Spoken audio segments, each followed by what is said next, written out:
اعوذ باللہ من الشیطان اللعین الرجیم بسم اللہ الرحمن الرحیم رب اشرح لی صدری ویسر لی امری واحلل عقدۃ من لسانی یفقہوا قولی۔ شعبان المعظم کے اس بابرکت اور سعادتوں سے بھرے ہوئے مہینے میں ایک مرتبہ پھر راہ عمل کے ساتھ ہم اہل بیت ٹی وی کے توسط سے آپ کی خدمت میں حاضر ہیں، اور یہ اسپیشل پروگرام امام زمان عجل اللہ تعالیٰ فرجہ الشریف کی ذات اقدس کے حوالے سے ہم کر رہے ہیں۔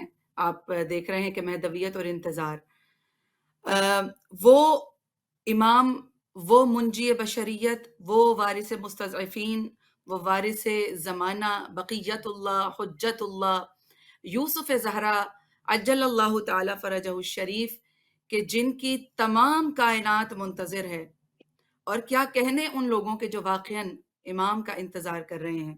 سب سے پہلے ہم اہل بیت ٹی وی کے توسط سے اور اپنے تمام مومنین کی طرف سے جناب سیدہ سلام اللہ علیہا رسول خدا مولائے کائنات اور حسنین کریمین کی خدمت میں ان کے اس وارث بیٹے فرزند کی ولادت پہ تبریکات و تہنیت کا ہدیہ پیش کرتے ہیں، اور ساتھ ہی ساتھ تمام مسلمین مومنین جو اس پروگرام کو دیکھ رہے ہیں، آپ سب کی خدمت میں بھی امام کی ولادت بہت مبارک ہو۔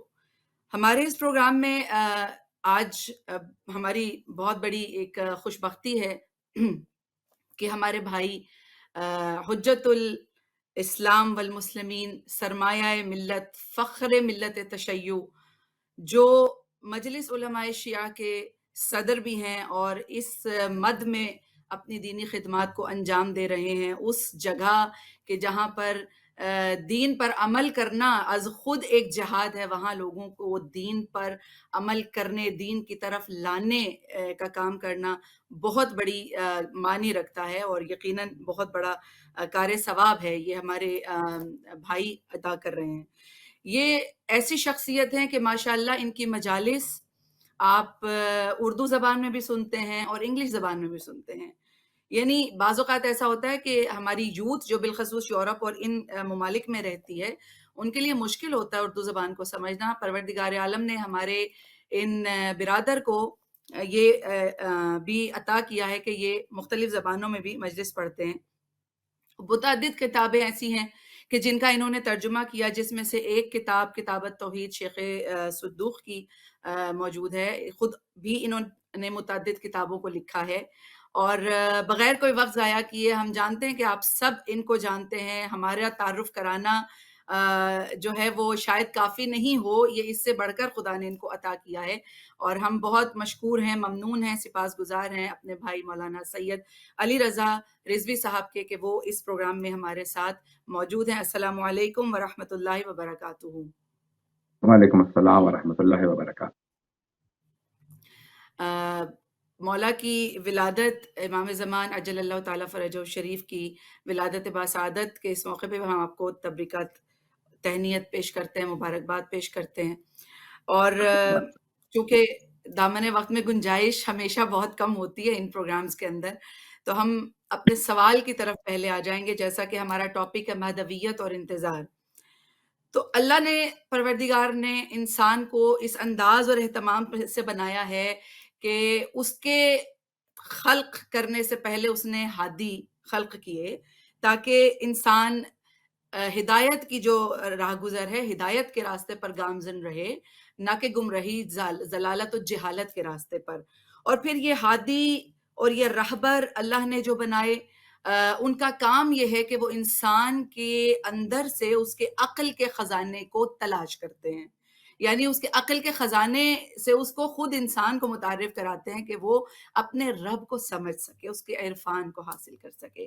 تو امام عالی مقام نے بھی یہی نہج البلاغہ میں فرمایا ہے کہ تمام انبیاء جو اللہ نے بھیجے ہیں وہ اسی لیے بھیجے ہیں کہ وجود انسانی میں عقل کے خزانوں کو جو ہے وہ سامنے لا سکیں۔ اور پھر اسی طرح ہم دیکھتے ہیں کہ قرآن مجید میں اللہ فرماتا ہے وَجَعَلْنَاهُمْ أَئِمَّةً يَهْدُونَ بِأَمْرِنَا، کہ ہماری طرف سے ایسے ائمہ ہیں، ایسے رہبر ہیں کہ جو تمہیں ہمارے امر کی طرف ہدایت کرتے ہیں۔ تو ظاہر ہے کہ شروع ہی سے خدا نے ہادی بھیجے، رہبر بھیجے، اور پھر یہ سلسلہ نبوت اختتام پذیر ہوا آقائے محمد مصطفیٰ صلی اللہ علیہ وآلہ وسلم پر۔ اب وہاں سے آپ ہمیں بتائیے کہ جو غدیر کے بارے میں تو ظاہر ہے کہ ذی الحج میں زیادہ بات ہوگی، لیکن ایک ایسا معاملہ کہ جو ولایت امیر المومنین کا غدیر میں پیش آیا، کہ جو اس طرح سے بیان کیا گیا اور پیش کیا گیا امت مسلمہ کے سامنے کہ اگر آپ اس کو چھوڑ دیں، یعنی ولایت امیر المؤمنین کو اگر آپ چھوڑ دیں تو آپ کے دین میں ایمان میں کچھ باقی نہیں بچتا۔ تو کیا یہ جو عقیدہ مہدویت ہے، یہ جو ہم انتظار کر رہے ہیں اور کہتے ہیں کہ ہمارے آخری امام انشاءاللہ ظہور فرمائیں گے، تو کیا اس عقیدہ مہدویت کا تعلق بھی غدیر سے ہے یا نہیں ہے؟ کیونکہ یہ تو تمام امت پر واجب تھا نا، کسی ایک انسان پر نہیں ہے۔ تو امام کی جو انتظار ہے یا امام کی جو ولایت ہے، کیا وہ غدیری ولایت ہے، امام علی مقام علی بن ابی طالب سے جڑی ہوئی ہے؟ اس بارے میں تھوڑی سی روشنی ڈالیے گا۔ بسم اللہ الرحمن الرحیم۔ اللہ سبحانہ و تعالیٰ نے جب قرآن کریم نازل کیا، بلکہ گزشتہ جتنے بھی کتابیں نازل کی، اس میں آخری نبی کا تذکرہ کیا اور آخری نبی کے 12 اوصیاء کا تذکرہ کیا، جناب امیر علیہ السلام سے بعد امام تک۔ اور اگر آپ دیکھیں تو تمام کتابوں میں بشارت ملے گی کہ آخری نبی آئیں گے، اور حضرت عیسیٰ علیہ السلام کو جب یعنی غیبت کا دور ہوگا، ان کو آسمان پہ اٹھا لیا جائے گا، جب وہ دوبارہ آئیں گے تو کس کے ساتھ آئیں گے؟ یعنی بعد میں امام علیہ السلام کے ساتھ۔ حبیب خدا نے خود قرآن کریم کے اندر متعدد آیات ہیں، میں بھی انشاءاللہ آگے جا کے پیش کروں گا، لیکن ان آیات کے علاوہ خود واقعہ غدیر میں خطبہ غدیر اگر آپ اٹھا کے دیکھیں تو اس میں کم از کم 3 مرتبہ رسول خدا صلی اللہ علیہ وسلم نے 12ویں امام کا نام لیا، اور آپ کا نام لے کر کے فرمایا ہے کہ میرے 12 وصی ہوں گے، اولہم علی و آخرہم مہدی، میرے 12 وصی ہوں گے، پہلے ان میں علی ہوں گے اور آخری جو ہیں وہ مہدی ہوں گے۔ تو خود رسول خدا صلی اللہ علیہ وسلم کا متعدد مرتبہ اس حدیث کو دہرانا اور غدیر میں کم از کم 3 مرتبہ 12ویں امام کا نام لینا، یہ خود یعنی امام کی ولایت بھی غدیری ولایت ہے۔ اور 119 روایات ہیں ہمارے بھائیوں کی کتابوں میں جس میں سرور کائنات نے فرمایا کہ المہدی من ولد فاطمہ، میرا بیٹا جو مہدی میرا 12واں وصی وہ میری بیٹی فاطمہ کی نسل سے ہوگا۔ اور ابھی چند ہی عرصے پہلے انتقال ہوا ہے عطیہ اللہ مرحوم لطف اللہ صافق الپاگانی کا، ان کی کتاب ہے منتخب الاثر فی حجت الثانی عشر، جس کا اردو میں بھی ترجمہ ہے، انگریزی اور کتابوں میں بھی ہے اور زبانوں میں بھی، جمال منتظر کے نام سے، جس میں انہوں نے بڑی دقت سے تمام وہ روایات و احادیث جمع کی ہیں جو 12ویں امام سے متعلق ہیں۔ تو صرف ایک مرتبہ نہیں بلکہ رسول خدا نے متعدد مرتبہ 12ویں امام علیہ السلام کا نام لے کر کے ان کا تعارف کروایا ہے، اور یہ بتایا ہے کہ ان کا نام میرا نام ہوگا، ان کی کنیت میری کنیت ہوگی، ان کی شکل و صورت میرے سے ملتی ہوگی، اور جس نے انہیں دیکھنا ہو مجھے دیکھ لے، جس نے مجھے دیکھنا ہو انہیں دیکھ لے۔ تو یعنی ان کی بشارت دے کر کے بتایا ہے کہ وہ آئیں گے، اور غدیر میں ان کا نام لے کر ان کا تعارف کروایا۔ سبحان اللہ۔ تو یعنی جس طرح ولایت امیر المومنین علیہ السلام پر ایمان لانا اور اس ولایت کا اقرار کرنا لازم ہے، اسی طرح اس وقت کے علی، وقت کے امام کی ولایت کو ماننا اور ان کا انتظار کرنا لازم ہے۔ لیکن یہاں پر سوال یہ پیدا ہوتا ہے کہ جیسے ہم بھی احادیث میں پڑھتے ہیں، آپ ہم سے زیادہ جانتے ہیں، اور بہت سے ہمارے ناظرین نے بھی سنا ہے کہ آخر زمانہ میں یہ وقت ہوگا کہ خود مومنین انتظار سے متنفر ہو جائیں گے، یعنی لوگ یہ کہنا شروع کر دیں گے کہ اب کسی مسیحا نے، کسی مہدی نے نہیں آنا۔ تو اور لوگ یہ کہہ رہے ہیں، اصل میں بہت سارے جہلا ایسے موجود ہیں ہمارے معاشرے کے اندر کہ جو کہتے ہیں کہ انتظار ہی نہ کریں آپ، بلکہ ایسی ایسی جہالت بھری باتیں ہوتی ہیں کہ آپ یہ بھی نہ کہیں کہ وہ آپ کے زمانے میں آئیں، کیونکہ وہ بھی بہت بڑا، معاذ اللہ، کہ یہ بھی بہت بڑا فتنہ ہوگا کہ آپ کے زمانے میں امام آ جائیں۔ تو آخر انتظار کیوں ہے؟ یہ انتظار فقط آخری امام کے لیے ہے یا اس سے پہلے بھی انتظار کیا گیا؟ اور اس انتظار کی اہمیت کیا ہے؟ اور کیا رسول خدا صلی اللہ علیہ وآلہ وسلم اور ائمہ طاہرین نے اس انتظار کے بارے میں بتایا ہے کہ اس انتظار کی اہمیت کیا ہے؟ یہ انتظار کس طرح کیا جانا چاہیے اور اس کی کیا کیفیت ہونی چاہیے؟ ایک منتظر کی کیفیت بھی کیا ہونی چاہیے؟ اس حوالے سے بھی بتائیے گا۔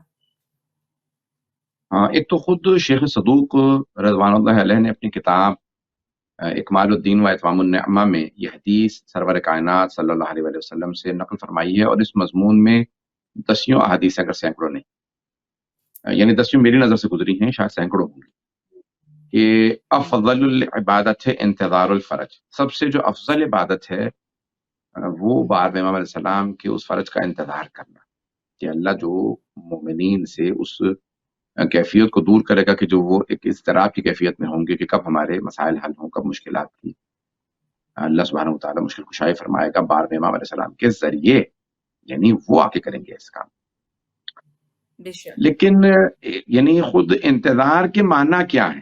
دیکھیں دو طرح کا انتظار ہوتا ہے، ایک بے مقصد انتظار، بے معنی انتظار، یعنی کہ ہمیں کچھ نہیں کرنا، وہ آ کے سب کچھ کریں گے، اس لیے ہمیں جو ہے وہ کچھ نہیں کرنا چاہیے، ہمیں ہاتھ پہ ہاتھ رکھ کے ہاتھ پہ ہاتھ دھرے بیٹھے رہنا چاہیے۔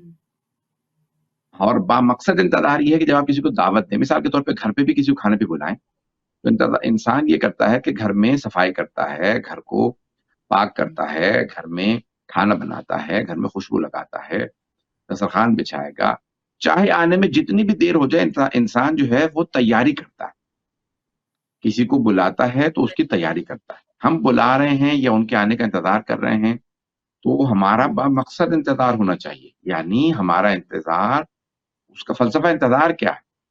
فلسفہ انتظار یہ ہے کہ انسان تیاری کرے، یہ نہیں ہے کہ ہم بلائیں اور ہم مقصد جو ہے وہ بیٹھے رہے ہیں ہاتھ پہ ہاتھ رکھ کے کہ نہیں، وہ بہت سے لوگ جو کہتے ہیں انتظار نہیں کرنا چاہیے، وہ بیچارے یا تو جاہل ہیں بیچارے، یا پھر وہ اس انتظار کو سمجھے نہیں ہیں، وہ یہ سمجھتے ہیں کہ انتظار یعنی یہ 1400 سال سے یا 1200 سال سے یا 1150 سال سے ہم انتظار کروا رہے ہیں کہ کچھ نہ کرو اور انتظار ہی کرتے رہو، وہی آ کے سب کچھ کریں گے تو ہمیں کچھ کرنا ہی نہیں چاہیے، وہ یہ سمجھیں بیچارے، وہ انتظار کے حقیقی فلسفے کو نہیں سمجھے، اس کے مقصد کو نہیں سمجھے۔ یہ انتظار بے مقصد انتظار نہیں ہے، یہ با مقصد انتظار ہے، یہ انتظار ہاتھ پہ ہاتھ رکھنے کا نام نہیں ہے بلکہ یہ تیاری کا نام ہے۔ تو مثال کے طور پہ آپ نے آ کے حکومت تشکیل دینی ہے تو ہمیں اس کے لیے زمین ہموار کرنا ہے، آپ نے مثال کے طور پہ آ کے دنیا میں عدل و انصاف قائم کرنا ہے تو ہمیں اس کے لیے زمین ہموار کرنا ہے۔ میں خود ہی عادل نہ ہوں، میں خود ہی اپنے اندر انصاف پیدا نہ کروں، میں خود ہی منصف نہ ہوں، عادل نہ ہوں، تو میں اس کا مطلب ہے کہ بار امام اسلام کا ایک دنیا میں عدل و انصاف کرنے والے کا انتظار نہیں کر رہا۔ جب میں خود ظالم ہوں تو میں پھر کسی عادل کے انتظار میں نہیں ہوں۔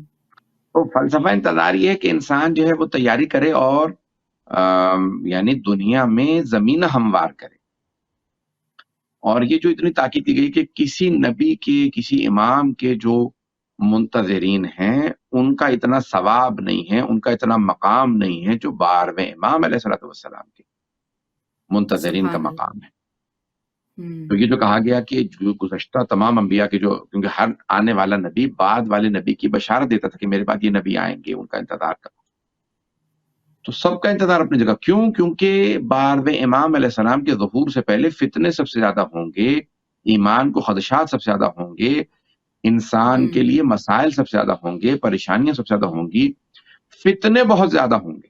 ان تمام فتنوں میں، ان تمام پریشانیوں کے اندر جو 12ویں امام علیہ الصلوۃ والسلام کے منتظر ہوں گے ان کا ثواب اس لیے زیادہ ہے کیونکہ اس زمانے میں فتنے اور مسائل زیادہ ہوں گے۔ جیسے مثال کے طور پہ کہا گیا کسی بھی کوئی ایسا فتنہ نہیں گزرا جتنا بڑا فتنہ دجال کا فتنہ ہوگا۔ تو دجال کا فتنہ کب آئے گا؟ ظہور سے پہلے، جو انسان کو پریشان کرے گا، اور اس کے علاوہ بڑے بڑے پریشانیاں مسائل آئیں گے۔ تو لیکن اس زمانے میں اپنے ایمان کو محفوظ رکھنا سب سے بڑا مسئلہ ہوگا، اور یہ جو آپ نے اشارہ کیا کہ زیادہ تر لوگوں کا ایمان خدا نہ کرے ضائع ہو جائے گا، ستغربلون، تمہیں غربال کیا جائے گا، چھانا جائے گا۔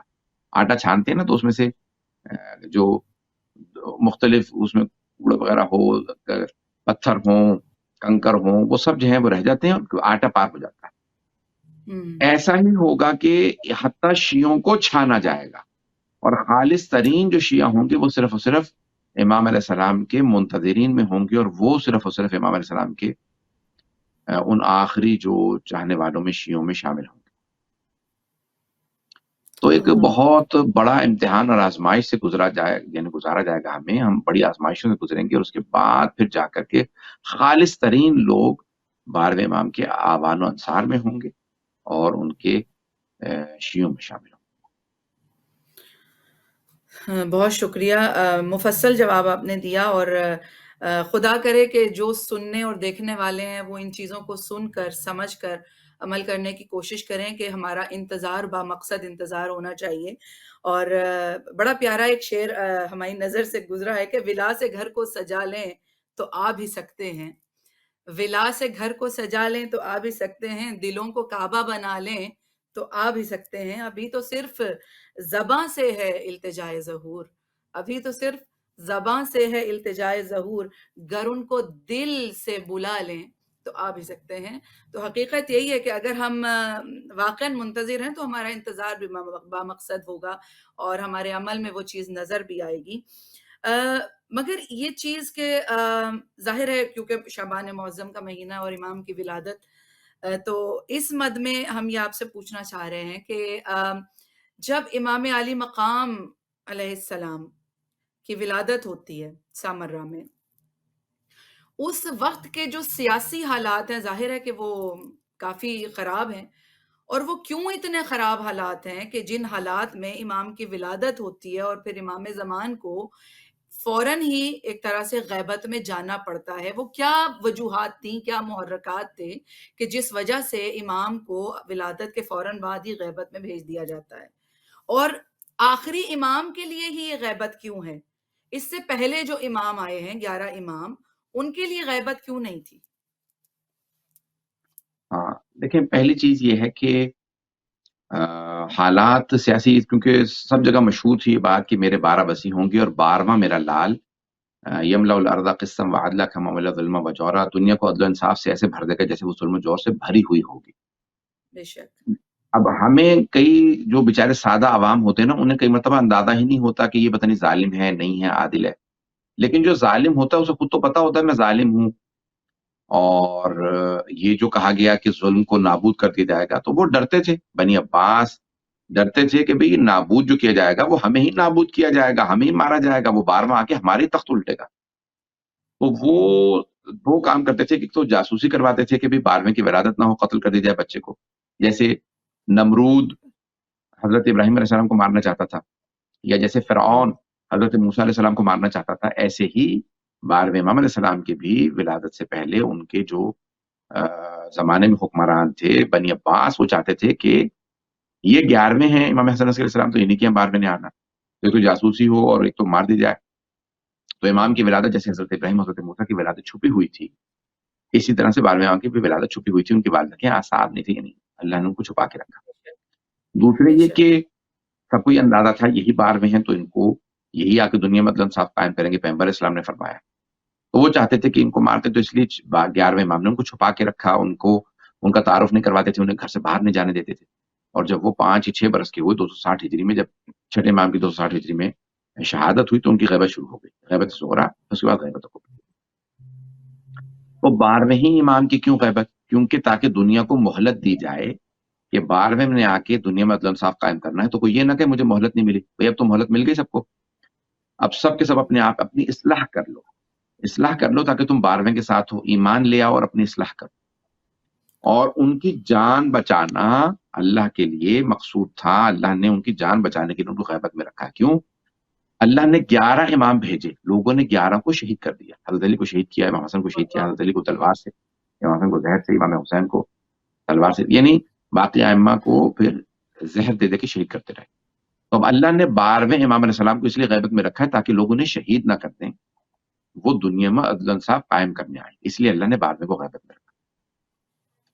اور پھر دنیا کے اندر اس کے طویل غیبت کے بعد پھر اللہ جو ہے وہ نشانیاں پوری کرے گا، اور پھر وہ نشانیاں پوری ہونے کے بعد وہ ظہور کریں گے اور دنیا میں تمام ظالموں کا تختہ الٹیں گے اور عدل و انصاف کو قائم کریں گے۔ تو اس لیے ان کی غیبت ہے تاکہ 2-3 چیزیں، ایک تو ان کی جان بچانے کے لیے، دوسرے یہ کہ آزمائش کے لیے کہ کون کون اپنے ایمان کو محفوظ رکھتا ہے، تیسرے یہ کہ قرآن کی آیات کو اللہ نے فرمایا کہ هو الذی ارسل رسولہ بالہدی ودین الحق لیظہرہ علی الدین کلہ، وہ اللہ وہ ہے کہ جس نے اپنے رسول کو بھیجا تاکہ دین کا ہر چیز پہ غلبہ آ جائے، لیظہرہ علی الدین کلہ ولو کرہ المشرکون، یا ولو کرہ الکافرون، کیوں 2 آیات ہیں، ایک میں مشرکون کا لفظ آیا، ایک میں کافرون کا لفظ آیا۔ ایک میں کافرون، بالکل۔ چاہے مشرک اور چاہے کافر جو ہیں وہ اس بات کو ناپسند کریں کہ دین کا غلبہ آ جائے، لیکن اللہ جو ہے دین کا غلبہ لے آئے گا. تو اب رسول خدا کے دین کا غلبہ آنا ہے. اللہ فرما رہا ہے رسول خدا کے ذریعے. تو اب کون ہے رسول خدا کے ذریعے کہ جو تو رسول خدا جو ہیں وہ اللہ نے ان کو پردہ غیب، یعنی رسول خدا چلے گئے ہیں اللہ کے پاس.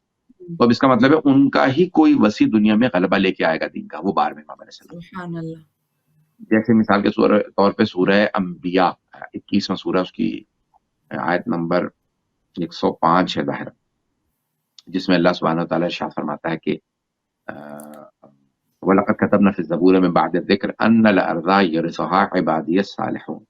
اور ہم نے ذکر کے بعد زبور میں بھی لکھ دیا ہے کہ ہماری زمین کو کے وارث جو ہیں وہ ہمارے صالحین بندے ہوں گے. اور یہ آیت قرآن کی، اس کا مطلب ہے ذکر یعنی توریت میں بھی ہے، زبور میں بھی ہے، انجیل میں بھی ہے، اور قرآن میں بھی ہے کہ یعنی اللہ کی پوری زمین کے وارث اس کے صالحین بندے ہوں گے. وہ کون ہوں گے؟ یعنی وہ 12ویں امام علیہ السلام ہوں گے جو پوری زمین پہ عدل و انصاف قائم کریں گے. آج تک پوری زمین کے اوپر کسی بھی اللہ کے صالح بندے کی حکومت قائم نہیں ہوئی. میں ظاہری حکومت کی بات کر رہا ہوں، باطنی طور پہ نہیں. باطنی طور پہ تو ہاں ولایت ہے، ظاہری طور پہ یعنی حکومت قائم نہیں ہوئی. رسول خدا کی صرف حجاز مقدس میں رہی. حضرت علیہ السلام کی عراق میں حجاز مقدس میں تھی، ایران میں تھی. تو 12ویں امام کی پوری زمین پہ حکومت قائم ہوگی. اس کا مطلب ہے کہ کوئی پوری زمین پہ حکومت کرنے والا آئے گا جسے اللہ کہہ رہا ہے کہ وہ پوری زمین کا وارث ہوگا. ایسی بہت سی قرآن میں آیات ہیں کہ جن آیات سے ثابت ہوتا ہے جو ابھی تک زندہ تعبیر ہے. ہر وہ آیت قرآن کی جو ابھی تک زندہ تعبیر ہے وہ 12ویں امام علیہ السلام کے اوپر دلیل ہے. تو اللہ نے ان کو اس لیے غیبت میں رکھا تاکہ ان کی جان بھی بچے اور ہمارا امتحان اور آزمائش بھی ہو. کون ایمان پہ باقی رہے گا اور کون منتظر رہے گا. تیسری آزمائش ہے کہ انتظار کون کرتا ہے. یہ جو آپ نے رکھا ہے موضوع مہدویت اور انتظار، کہ اس مہدی برحق کا انتظار کون کرتا ہے، کون بالکل جو ہے وہ دور چلا جاتا ہے. تو اگر آپ دیکھیں آخری جملہ کہوں گا، سوری میں نے زیادہ ٹائم لے لیا، کہ بعض اوقات ایک باپ گھر سے چلا جاتا ہے تو بچوں سے کہہ کے جاتا ہے کہ دیکھو میں کچھ دیر میں آ جاؤں گا، اور کچھ بچے جو ہیں وہ انتظار میں ہو جاتے ہیں کہ ہاں باپ آ رہا ہے، کونے میں بیٹھے رہتے ہیں خوش خاموش. کچھ جو ہیں وہ آپس میں لڑنے لگ جاتے ہیں، کچھ جو ہیں وہ کہتے ہیں کہ باپ جو ہے وہ کھانا لینے گیا تو ہم کھانے کے لیے جلدی سے دسترخوان بچھا لیں، ہم تیاری کرنے لگیں.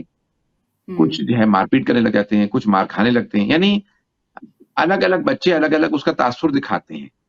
تو اب اس انتظار کی کیفیت کے اندر کون ہے جو اس واقعاً باپ کا یا اس امام کا انتظار کر رہا ہے جو ان کے لیے تیاری کر رہا ہے. یہ انتظار کی بہت بڑی آزمائش ہے ہماری. کیا بات ہے. اللہ آپ کو سلامت رکھے. اور بہت خوبصورت جواب آپ نے دیا، اور سیکھنے کو بہت کچھ ملتا ہے آپ کی گفتگو سے. انتظار ایسا ہے کہ ہم سمجھتے ہیں کہ ازل سے ہی انتظار ہے، جیسا کہ جناب آدم کے سجدے کے حوالے سے اعلان پہلے سے کر دیا گیا تھا کہ ایک ایسا ہے جس کو خلیفہ بناؤں گا. تو بہت سارے لوگوں کی منافقت اور فسق و فجور بھی انتظار کی وجہ سے عیاں ہوتا ہے. ظاہر ہے خدا حکمت والا ہے اور اس کی مشیت حکمت سے بھری ہوئی ہے. امام زمان اجل اللہ تعالیٰ فرجہ شریف ہی کے لیے غیبت کیوں، آپ نے بہت بہترین اس کا فرمایا جواب دیا. اب سوال یہ پیدا ہوتا ہے کہ اس دور میں امام زمان اجل اللہ تعالیٰ فرجہ شریف کے حوالے سے بہت ساری مسکنسیپشنز، بہت ساری خوش فہمیاں اور غلط فہمیاں، دونوں ہی طرح کی چیزیں ہیں وہ موجود ہیں، جس میں ہمارے اپنے لوگ بہت کنفیوزڈ ہیں. ان کی سمجھ سے باہر ہے کہ یعنی ہمارے اپنے اندر ایسے لوگ ہمارے معاشرے میں موجود ہیں کہ جن کو یہ سمجھ نہیں آ رہا ہے کہ غیبت آخر ہے کیوں. تو غیبت کے حوالے سے آپ بتائیے کہ قرآن کے اندر اس کی اور مثالیں ملتی ہیں غیبت کی، یا امام زمان اجل اللہ تعالیٰ فرجہ شریف ہی اکیلے غائب ہیں؟ قرآن میں اس غیبت کے حوالے سے کچھ آیات ہوں گی، آپ جانتے ہوں گے، تو آپ یہ بتائیے کہ یہ غیبت امپورٹنٹ ہے کیوں امام مہدی کے حوالے سے، اور ایز ہول غیبت کیوں امپورٹنٹ ہے، اور کیوں غیبت کا جو ہے وہ کیا انہی کے لیے ہے غیبت، یا اس سے پہلے بھی غیبت جو ہے وہ ہے موجود ہے کوئی ایسا واقعہ؟ دیکھیں یہ تو بڑے واضح سی چیز ہے کہ خود حضرت یوسف علیہ السلام کا واقعہ موجود ہے سورہ یوسف میں. دیکھیں بھائی ملے، ان کو نہیں پہچان سکے، تو اس کا مطلب وہ بھائیوں کے لیے غیب میں تھے، اور یعنی غیبت میں چلے گئے، اپنے والد سے اتنے عرصے نہیں ملے، اور ایک طویل مدت یہ غیبت میں رہے. حضرت عیسیٰ علیہ السلام آسمان پہ اٹھا لیے گئے، 2000 سال سے غیبت میں ہیں اور نظر نہیں آ رہے، زندہ ہیں، موجود ہیں، لم یسلم ولم یقتل. قرآن کی آیت ہے کہ نہ ان کو صلیب پہ چڑھایا گیا، نہ قتل کیا گیا، نہ قتل ہوئے ہیں، نہ صلیب پہ چڑھائے گئے ہیں، زندہ ہیں بے شک اور جو ہیں وہ غیبت میں. تو جو قرآن کو ماننے والے جو تو وہ تو غیبت کا انکار ہی نہیں کر سکتا کہ غیبت ہوتی ہے، اللہ نے غیبت رکھی ہے. حضرت عیسیٰ کی ہے، حضرت یوسف کی غیبت تھی، حضرت عیسیٰ کی تو ابھی بھی ہے، حضرت خضر کی ہے، حضرت الیاس کی، حضرت ادریس ورفعناہ مکانا علیہ، قرآن کی آیت ہے، ان کو آسمان پہ اٹھا لیا گیا. تو 2 انبیاء آسمان سے نازل کیے جائیں گے 12ویں امام علیہ السلام کے آنے کے بعد. حضرت عیسیٰ اور حضرت ادریس علیہ السلام دونوں کو نازل کیا جائے گا کہ بھی آپ دونوں جائیں. اب 12ویں امام علیہ السلام، کیونکہ حضرت ادریس کو بھی آسمان پہ اٹھایا گیا تو واپس نہیں آئے. اور 2 روئے زمین سے مدد کے لیے ان کے آئیں گے، حضرت خضر اور حضرت الیاس. علیہ السلام. اور اسی طرح سے اصحاب کہف کو اللہ جو ہے وہ غار سے دوبارہ واپس نکالے گا. تو غیبت کی تو اقسام ہے بہت زیادہ. حضرت موسیٰ علیہ السلام کا خود واپس نہ آنا، ان کی غیبت ہے 40 دن کی. حضرت شعیب، تو یہ تو حضرت نجم و ثاقب اگر آپ پڑھیں پوری، انہوں نے تو پوری اتنی تفصیلی لمبی فہرست لکھ دی ہے کہ اللہ نے کن کس نبی کو کس کس طرح سے کیسے کیسے غیبت کا وہ دیا ہے. اور اللہ نے یہ غیبت جو ہے وہ نئی نہیں ہے، یہ تو پہلے بھی انبیاء علیہ السلام کے لیے اللہ ذکر کرتا رہا ہے. اور سب سے بڑی مثال حضرت عیسیٰ علیہ السلام کی، جو دنیا کی 1/3 آبادی عیسائی ہیں اور وہ سارے انتظار میں ہیں کہ بھئی حضرت عیسیٰ علیہ السلام جو ہیں گے، اور اس کو سیکنڈ کمنگ کہا جاتا ہے کہ دوبارہ آئیں گے، ظہور کریں گے. کہاں ہیں وہ؟ پردہ غیب میں، آسمان پہ اٹھا لیے گئے، آسمان سے نازل ہوں گے تو پردہ غیب میں ہیں اور وہ واپس آئیں گے. تو یہ تو یہ ایسی چیز نہیں، حتیٰ ہندو مانتے ہیں، بدھ مت ماننے والے مانتے ہیں، سب مانتے ہیں کہ ایک اوتار آئے گا، اللہ جو ہے اس کو بھیجے گا جو غیبت میں ہے، کال کی اوتار کے لیے ملتا ہے. تو یہ تو مسلمانوں سے مخصوص بھی نہیں ہے، مختص بھی نہیں ہے کہ شیعوں سے مختص ہو کہ صرف اور صرف 30-40 کروڑ شیعہ ہی مانتے ہیں اور نہیں. سارے مسلمان قرآن کو جو ماننے والا ہے وہ حضرت عیسائیوں کو دیکھ لیں، وہ حضرت عیسیٰ علیہ السلام کی غیبت کو مانتے ہیں. تو ایک نہیں، یہ تو تفصیل ہے اتنے انبیاء علیہ السلام کی غیبت کا اللہ نے قرآن میں ذکر کیا ہے کہ وہ جب اپنی اپنی امتوں سے دور ہوئے اور چلے گئے تو وہ غیبت میں تھے، واپس آئے تو اس کا مطلب غیبت سے واپس آئے. بے شک. بہت شکریہ، بہت بہترین آپ نے جواب دیا. اور واقعی امام زمان اجل اللہ تعالیٰ فرجہ شریف کی غیبت جناب یوسف ہی کے جیسی ہے. اب اس بات پر بھی بہت سے لوگ جو ہیں وہ ان کی عقل اس چیز کو نہیں کر پاتی، قبول نہیں کر پاتی، یا ہماری وہی بات ہے کہ ہماری اندر کی جو جہالتیں ہیں شاید وہ ہمیں اس بات کی اجازت نہیں دیتی کہ ہم تحقیق و تدبیر سے کام لیں یا فکر کرنے کی کوشش کریں کہ امام حاضر ہیں اور ناظر ہیں. اس حوالے سے آپ کیا کہنا چاہتے ہیں؟ کیونکہ امام ہمیں تو نظر نہیں آتے نا، عام مومن کو، عام مسلمان کو کسی نے امام کو نہیں دیکھا ہے، لیکن کون سے ایسے وہ آثار ہیں امام زمان اجل اللہ تعالیٰ فرجہ شریف کے، یا کس طرح ہم اس چیز کو سمجھ سکتے ہیں کہ امام حاضر ہیں، ناظر ہیں؟ اس حوالے سے آپ کچھ تھوڑا سا روشنی ڈالیے گا. ہاں دیکھیں، ایک تو سب سے بڑی بات، حاضر ہونا تو اتنا بڑا کوئی وہ ایشو نہیں ہے کہ یعنی یہ تو کن ذہن آدمی ہی اس کا انکار، بھی امام موجود ہے، حاضر ہے. تو اب کہیں پہ بھی موجود ہو اور پردہ غیب میں موجود ہو تو حاضر ہے. ناظر ہونا جو ہے یہ کافی بڑا مسئلہ ہے کہ جو ولایت کو نہیں مانتا وہ ان کے ناظر ہونے کو نہیں مانے گا. یعنی صرف امامت کا ماننا کافی نہیں ہے بلکہ ولایت کا ماننا ضروری ہے. تو سورہ توبہ کی آیت ہے، میں جلدی سے آیتوں سے ثابت کر دیتا ہوں. 2 آیتیں پیش کروں گا یہ کیونکہ پروگرام شارٹ ہے آپ کا. تو 2 آیتیں پیش کر دیتا ہوں امام کے ناظر ہونے پہ کہ موجود ہیں، زندہ ہیں. چلیں حاضر ہونے پہ پہلے آیت پیش کرتا ہوں، پھر ناظر ہونے پہ بھی پیش کرتا ہوں. حاضر ہیں، سورہ قدر کی آیت ہے، تنزل الملائکۃ والروح فیہا باذن ربہم من کل امر، کہ ملائکہ اور روح نازل ہوتے ہیں. یعنی یہ استمراری ہے، پریزنٹ کنٹینیوس ٹینس ہے، پاسٹ ٹینس نہیں ہے، ماضی کا صیغہ نہیں ہے بلکہ پریزنٹ کنٹینیوس ہے کہ جب بھی شب قدر آتی ہے تو ملائکہ روح نازل ہوتے ہیں. تنزل الملائکۃ یعنی تنزل الملائکہ نہیں کہا، ماضی کا صیغہ نہیں کہا ہے. تمام شیعہ سنی علماء نے اس پہ اختلاف نہیں ہے قرات کے اندر، سب نے تنزل الملائکۃ لکھا کہ ملائکہ نازل ہوتے ہیں. یعنی جب بھی شب قدر آتی ہے تو ملائکہ روح نازل ہوتے ہیں.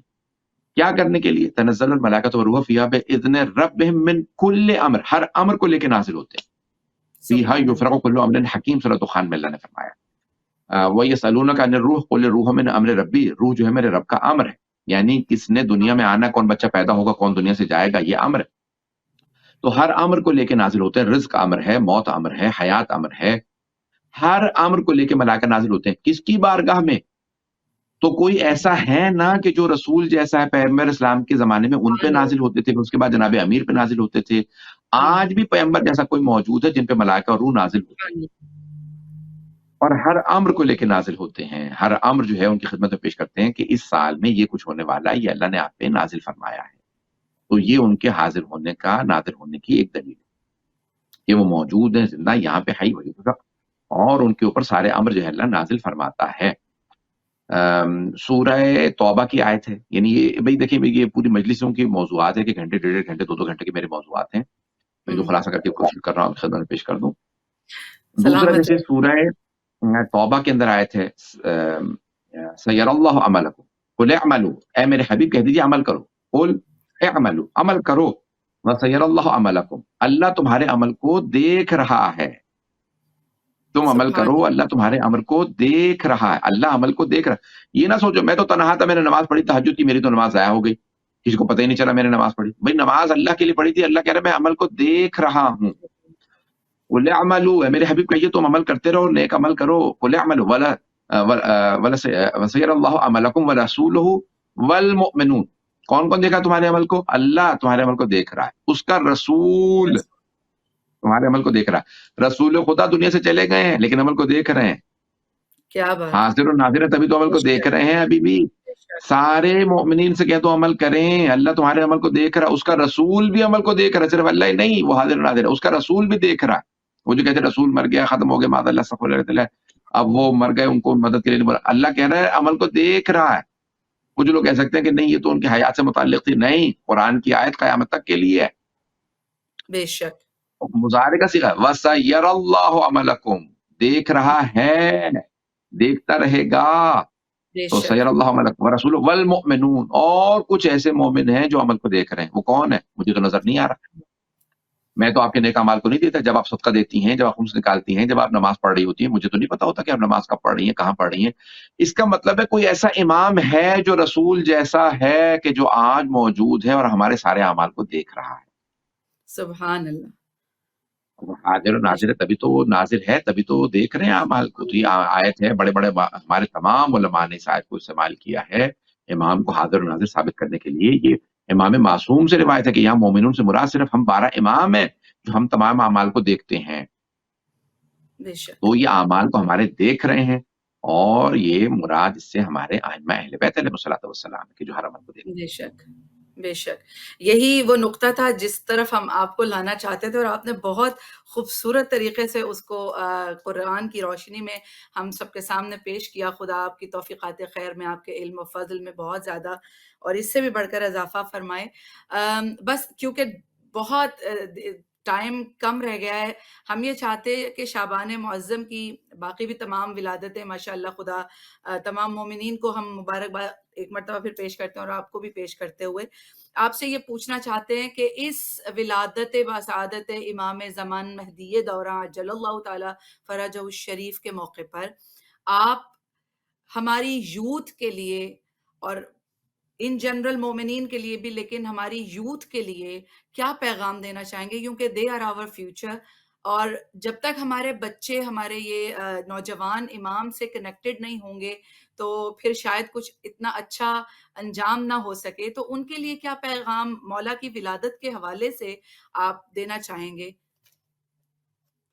ہاں دیکھیں، ایک جیسے بعض اوقات ہمیں کوئی چیز نظر نہیں آ رہی ہوتی، چیز جو ہے نظر نہیں آ رہی تو ہم سمجھتے ہیں کہ نہیں ہے.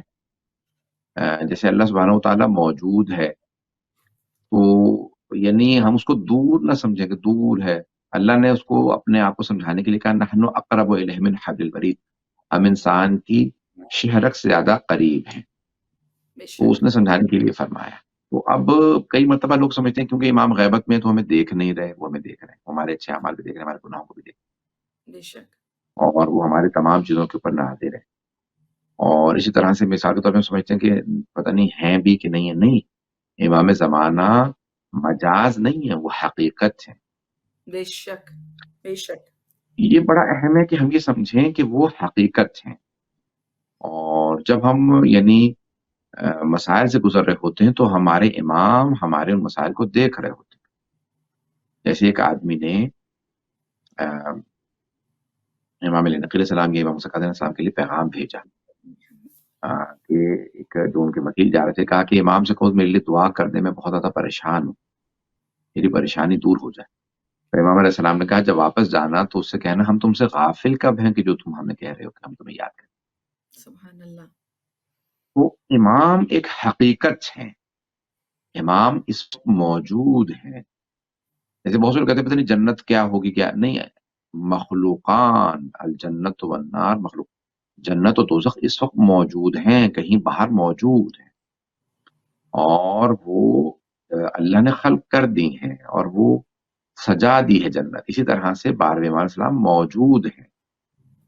تو یہ نہ سمجھیں کہ پتہ نہیں وہ ایک تصور کا نام نہیں، بلکہ حقیقت کا نام 12ویں امام علیہ السلام، سبحان وہ اس وقت اللہ۔ موجود ہیں، آپ بے کو شک۔ دیکھ رہے ہیں، ناظر ہیں۔ آغا بہجت سے کسی نے سوال کیا، ایک طالب علم نے کہا کہ آغا یہ آپ کہتے ہیں 12ویں امام سے بات کیا کرو، ان سے راز و نیاز کیا کرو، یعنی ان سے گفتگو کیا کرو، تو کیا وہ سنتے ہیں جب ہم بات کرتے ہیں، امام کو پکارتے ہیں، ہم کہتے ہیں کہ آغا میں پریشان ہوں مولا، تو کیا وہ سنتے ہیں ہم جب ان سے بات کرتے ہیں؟ تو مرحوم آغا بہجت نے فرمایا، اور یہ باقاعدہ ویڈیو کلپ موجود ہے، اگر آپ جا کے دیکھیں نا آن لائن، آپ کہیں تلاش کریں اس کو، فارسی میں ان کا موجود ہے۔ کہنے لگے کہ یہی جو ابھی آپ نے سوال کیا ہے مجھ سے، اس سے پہلے کہ میں سنوں 12ویں امام نے آپ کا یہ سوال سنا، اللہ اکبر۔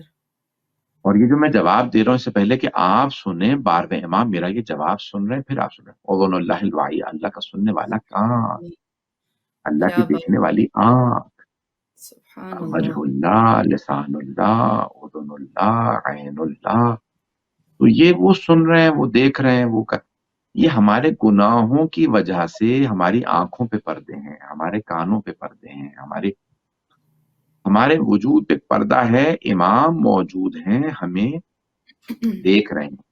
تو کبھی بھی ہمارے یوتھ جو ہیں وہ یہ نہ سمجھیں کہ یہ پتہ نہیں تصور کا نام ہے، نہیں، امام ایک حقیقت کا نام ہے، امام موجود ہیں، امام ہمارے آنکھوں پہ پردے گناہوں کے، وَإِلَّا امام علیہ السلام جو ہے وہ موجود ہے۔ تو بے اب شک۔ اس طرح سے ان سے کلام کریں کہ جیسے انسان کلام کرتا ہے کسی زندہ سے۔ یہ جو سبحان کہا اللہ۔ گیا بار آپ 8ویں امام کی زیارت کے لیے جاتے ہیں نا، تو کہتے ہیں کہ کبھی ایسی زیارت نہ کرو کہ امام کو جو مردہ سمجھ کے زیارت کرو، اس کی زیارت قبول نہیں ہے۔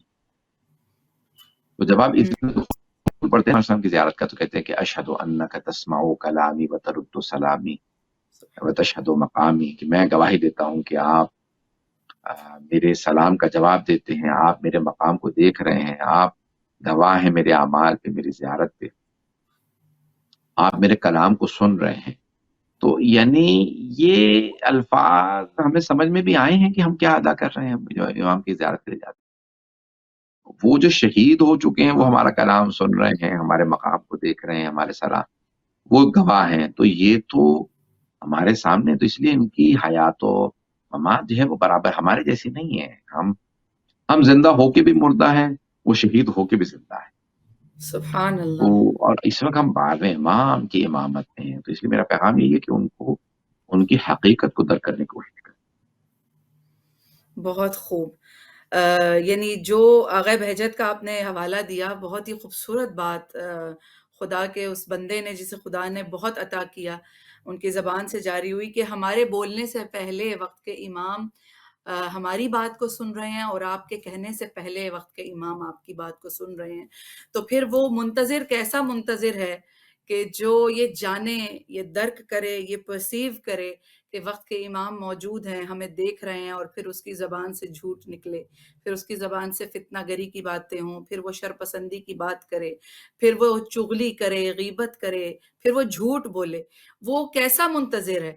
یعنی آپ کا پیغام یہی ہے کہ ہماری یوتھ اور تمام مسلمین مومنین کے لیے کہ یہ اس چیز کو اپنے دل میں راسخ کریں کہ امام ہمیں دیکھ رہے ہیں۔